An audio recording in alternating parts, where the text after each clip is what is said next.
Time check guys, grabe, exactly 12:27 in the afternoon. Parondayin natin sila mga tropa. Ayan, sige. Formation. Sige. Bas. So binigyan ko sila ng malunggay kanina. Ayan, hinakot ni nagkahakot na sino ba to? Sino ba nakatira dito? Ayan o. Si Gusot, kapares niya si Black Eagle. So ayan, paronda natin sila ngayon. Wednesday, supplement day tayo ngayon mga kalapatids. So tapos na tayo mag-flashing at mag-liver detox. Ngayon naman supplement. So buksan ko na yan para madali silang makabalik. So maghahatid ako sa anak ko sa high school. Iiwanan ko na itong mga ibon natin. Ayan. So mamaya magic powder tayo sa patuka. Samahan nyo kami for today's video. Ayan, arya na mga tropa. Let's go! Gandang lipat nila oh.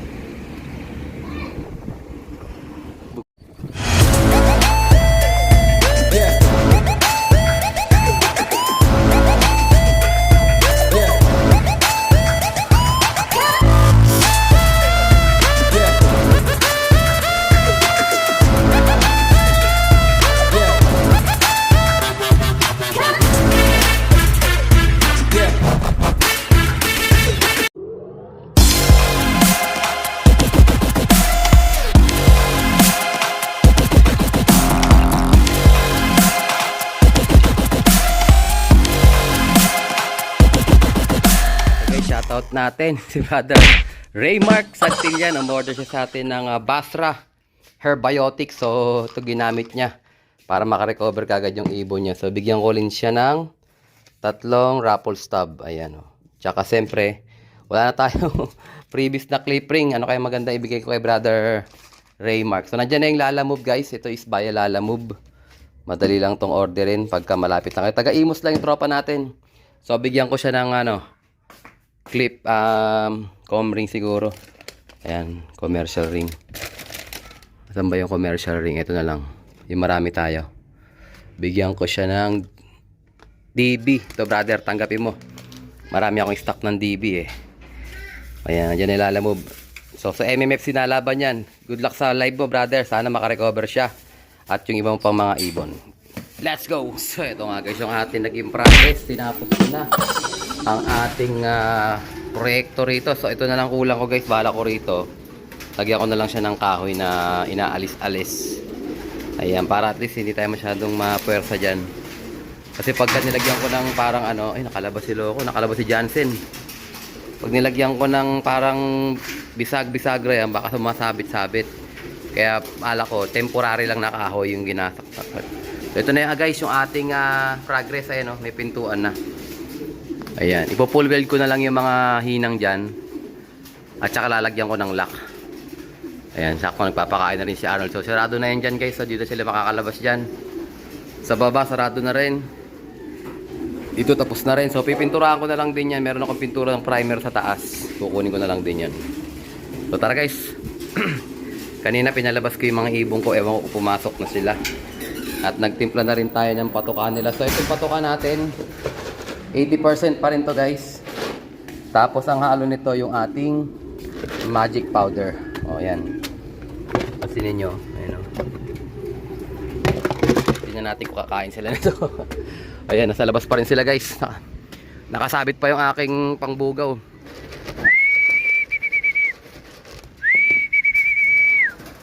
Ayan, papasok na rin yan. Zoom na yan sila eh. Ito si Capcom, si Ekoy, si White Light, si ayan, si White Light, asa na? Ito si Capcom, ayun na, pumasok na rin. So halos 2 kalahating taka lang yung tinimpla ko para walang maiwan. Yung tira nila kahapon na super live, binigay ko dun sa kabila. 2, 4, 5, 6 pa lang Asa na si Black Check? Ayan si White Light pumasok na guys. Si Black Check asa na? Mailap kasi si Black Check. Ito pang pugaw ko to guys. Pag pinaparonda ko sila. Parang pumitik pa si ayun. Ay si Black Check guys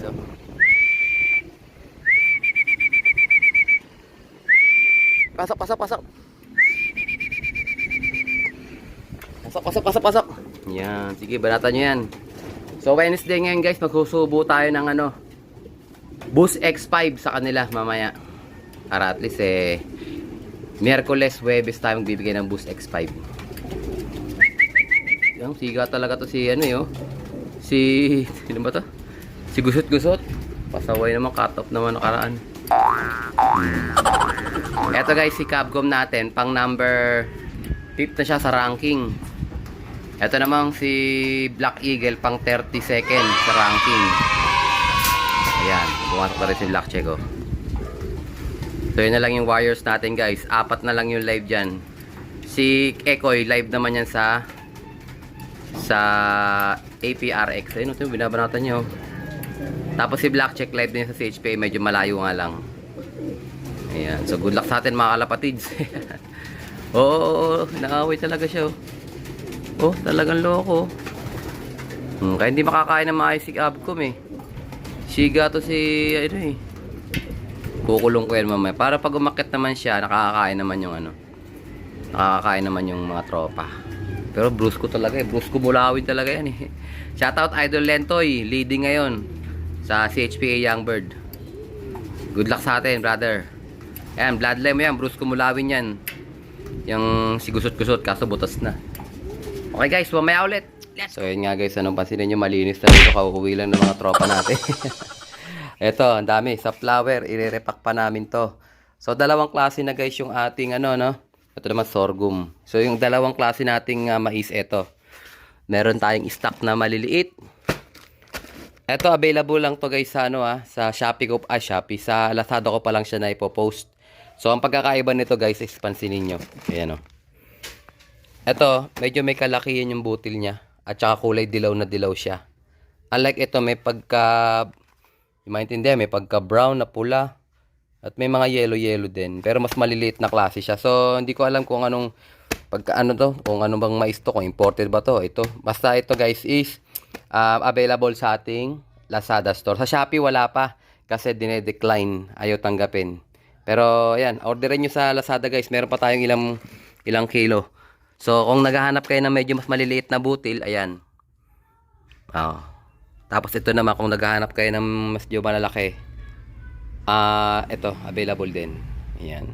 Siyempre, yung ating barley, sorghum, yung sa flour, wala pa tayo nakabalot, pero may mga malinis na rito. Ayan, pasinin nyo guys, ano, tinatanggal na yung mga maruruming bagay dyan.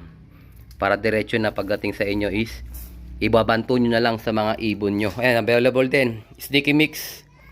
O yan, grits at with redstone. Ito pala, grits with redstone magkasama na. Ito naman redstone lang. Tulad yan, breeding season na. Must have yan sa inyong mga breeders, no? At saka itong ating Peking black. So ito naman guys is parang grits din, pero siya ay buo. Tapos iba rin yung minerals nito. Alam ko may mga magnesium to eh. Wala nakalagay, may nakalagay dyan. Wala maintindihan. Pero galing Belgium yan guys, imported yan. Sa mga gumagamit ng Peking black, meron tayo niyan guys, ano? Oh, ito na, malinis na rito guys, pansinin niyo. Oh. So wala pa tayong dating ng training box. Ang meron lang tayo yung pinakamaliit, extra small, at saka itong medium, 1950. So sa mga naghahanap niya, 1950. At saka itong mga drinker natin, meron tayong malaki. Ito guys, sabi nila 2 liters, pero pagka nilalagyan ko, hindi na uubos yung 2 liters. Nasa 1.7, 1.8 lang. So, ewan ko lang kasi yung iba sabi 2 liters daw yun. Pero, pag nilalagyan ko ng 2 liters, hindi na pupuno. Ganon din ito. Sabi nila 1 liter to. Pero pag nilalagyan ko, hindi na uubos yung 1 liter, tumatapon na. Nasa 800 ml lang guys. Nasa 800 ml lang. So, okay lang din naman yan. At least alam nyo yung variety natin. Pero meron akong stock dati. May pwede nyo lagyan ng ng 4 liters. Sa ngayon is wala pang stock. Ayan. Abang-abang lang guys. Mamaya ulit. Let's go. So ito guys, unahin ko na si 006. Tatanggalin ko na rin yung sticker ba niya. Tatago ko na rin, baka mawala eh. So sa CHPA kasi guys, kailangan itago yung sticker. Kasi kailangan i-surrender sa loading night. Oh, ito. Gandang ibon guys. So payat na rin siya, pansinin nyo. Pero ano, bangkain na siya guys. So yan yung hinahanap kong katawan ng ibon. So bigyan na natin siya ng Boost X5. Miyerkules guys, Boost X5 tayo, tsaka Webes. Supplement days. Lakas na ibon guys, oh. Live natin to, number 5 sa YB. Sa CHPA, number 30 naman sa Old Bird. 13 ba o 19? Basta nasa ganon. Tapos sa Capcom, kasali din to. Sa laban ng Capcom. Ayun, oh. May ano na siya. Meron na siyang tatak. So sana kumapit guys. Ito naman, second bird natin.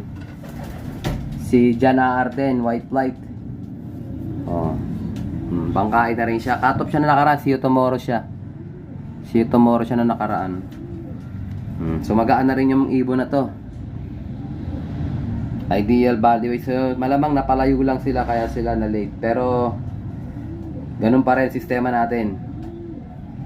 Hindi natin babaguhin. Nagka-clock naman eh. Gandang ibon guys, oh. Ayaw lang lumunok eh. Wait lang. Kailangan kasi itulak nyo sa loob eh. Para ano, tumuloy sa lalamunan nila. So maganda rin basain ng konti. Tuyo, oh. Ayaw pumasok, oh. Okay na guys. Second bird natin, Jana Arden. Ito guys, third bird natin. Hindi siya nag-clock. So, aalisin ko na lang yung kanyang sticker band. So, hindi ko na surrender yung sticker band niya. Kasi nga, cut off naman siya. Ang surrender lang natin yung mga nag-clock. Ito naman yung kanya para sa kanya. So, babasahin ko na guys. Para maiwasan natin kumapit. Ito, kinapos lang to guys. Sayang, mga alas 4 nakauwi. Pag-akit ko na alas 4, nasa loob na ng loft. Kasama si Vandenbroek. Ito rin guys, oh. Pansinin nyo yung kanyang katawan. Bangka na. Buto na. Pero malakas pa rin yung ibon. Pumapalag pa rin. Third bird natin guys. Bruce Kumulawin, bloodline. Tsaka naglaglag na pala siya nung last flight niya. Hindi natin naagapan. Siguro kaya nag-cut off to kasi nalaglagan siya ng last flight. Pero yung kabila, hindi pa nalaglag. So, ito yung binutasan natin. Pinasingaw natin. So, sana kumapit, wag malaglag. Ito naman guys, si Black Eagle. So, clock din siya kaya tinanggal ko yung kanyang sticker. So, ito naman si Black Eagle guys. Patubo na yung kanyang 10th flight. And pansinin nyo. Patubo na kabilaan. Ay, sa kabila pala, ano pa pala, kakalaglag lang. Hindi. Sa kabila pala, ay may maliit na. Ayan, oh. May tumubo na. So, sakta. Hari ko. Sana sakto to sa last lap. So, last 3 laps pa tayo, guys, ano? Last 3 laps pa tayo sa CHPA. Sana kumapit sila.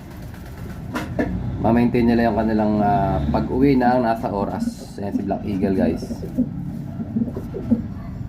Asawa niya si Bruce Kumulawin. Ito naman si Ekoy guys. So si Ekoy, live natin sa APRX. 8 overall champion siya nung Pan Race 2. Ayan. So shoutout kay paring Ekoy. Live pa rin si Ekoy. APRX. Last 3 laps din. Ayan. Good luck sa atin paring Ekoy. So ito si Ekoy. Kompleto yung bagwis niya. So medyo magulang na tong ibon na to, last year pa to. Last year pang panlaban namin to. Ito naman si Black Check guys. Clock din to, live din to. Medyo malayo lang yung kanyang ranking. Kasi nag 800 siya nung nakaraan eh. Puro 1,000 tapos nag 800. Pero okay lang, basta clock guys. Kahit mag 700 pa yan. Importante is clock. Yan. Pagka na-out siya, wala na. Mas maliit na yung chance na manalo siya. Pero habang live pa guys, may pag-asa pa yan sa superset. Tutukan natin yung mga ibon natin. Ito medyo maliit na ibon to guys. Ayan. Ito yung Vandenbroek Dr. Ride, kapatid nung ano natin, nung nag San Fernando natin na nakauwi. Nagbawas na rin siya ng pakpak pang 7. Pero patubo na rin. So sana umabot hanggang dulo. Bawas na. Ito naman si Vandenbroek guys. Dalawa na rin butas nito. Ito ang ganda ng katawan oh. Bilog na bilog oh. Kaso hindi nagka-clock eh. So, huwag yung sabihin na pag bilog ang ibon, magka-clock. Hindi ganun guys. Ayan, by experience natin, natutunan natin yun. So, baka napalayo siya. Ayan, o yun nga. Hindi niya kinaya. Kasi ito nakauwi, alas 4 na. Pagkakat ko ng alas 4 na sa loob na, ang cut-off natin is 2:30. Ayan. So, hindi porket bilog ang ibon. Ito, bilog na bilog to guys, oh. Angat na angat yung laman niya kaysa dun sa buto sa gitna. Ayan, bilog na ibon pero hindi nagka-clock. Pero malakas na ibon. Siguro sa long distance to kakana. So may chance pa yung mga gantong ibon guys, kahit butas na. May chance pa rin siya. Ilaban pa rin natin. Okay, that's it. So ito guys, kakatapos ko lang mag-painting. So primeran ko siya ng kulay pula. Ayan o. Oh, di ba? Pero po pinturahan ko pa ulit ng puti yan. Meron pa akong puting pampintura doon para papantay rito sa ating dati ng pintura. Ayan guys, okay na. So yung pinaka-lock nito guys, yung pinaka-binabare na lang na ginaganong-ganon. Hoop, hoop, hoop. Para lock na siya. Oh, amoy pintura na dito. Ayan, nagwawala yung mga nandito kasi abot tanaw ko sila eh. Diyan ako nagpipintura sa ilalim kanina. Oh, pakinuman na natin yung mga warriors natin sa taas. So, Bitmin Pro din tayo guys. Sa hapon. Eto. Tinimpla ko na to kanina eh. Ayan. So, yung recommendation kasi sa Bitmin Pro is hapon talaga siya binibigay. Sabi dun sa instruction. Kung baga sundin natin yung instruction kasi naka-design talaga yun. Dinesign nila talaga na ganun. Para effective yung mismong gamot.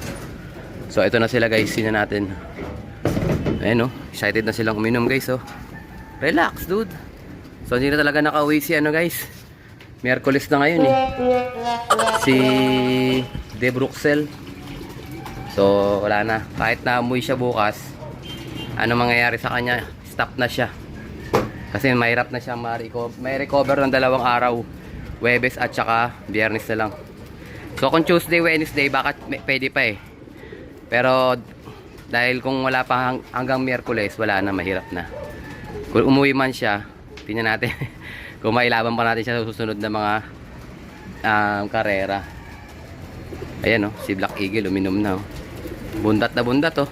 Tingnan natin kung inubos nila. Ayan, hindi nila inubos guys, sinira nila yung barley. Oh yan. Kain pa sila oh. Wala na, puro barley na yan. So yun ang advantage guys sa barley no. Hindi talaga nila ano yan, kumbaga ipaprioritize. Kumbaga piling-pili lang nila yan. Pero no choice sila kundi ko ay kainin din yan. Hindi sila mabobondat, hindi sila matataba. Yan ang goal natin, wag silang patabain. Body weight. Ito, taba na nito. So ito, si John Hardin butas na ng 2. Pero tuloy ang laban niyan kasi gusto ko matesting yung bloodline niya. Ang bloodline niya, John Arden cross Hellboy. Parehas yung mga ibon na magulang niyan galing kay Brother Warren Gonzalez from Canada. Ay shoutout sa brother. Taga ano sila? San Antonio, Nueva Ecija. Kung naalala niyo yung vlog ko doon, yung aso nila si ano? Si Ace ba yun o si ano? Alpha. Kalimutan ko basta may ano sila doon eh. American Bully ba yun o ano? Okay guys, at think dito nga tatapusin ang ating video for today. At syempre, kung hindi ka pa nakasubscribe, subscribe mo na yan. Like, share, comment mo na patids. And as always, ingatan ako tayo ng Panginoon. Bye-bye you. Uzip.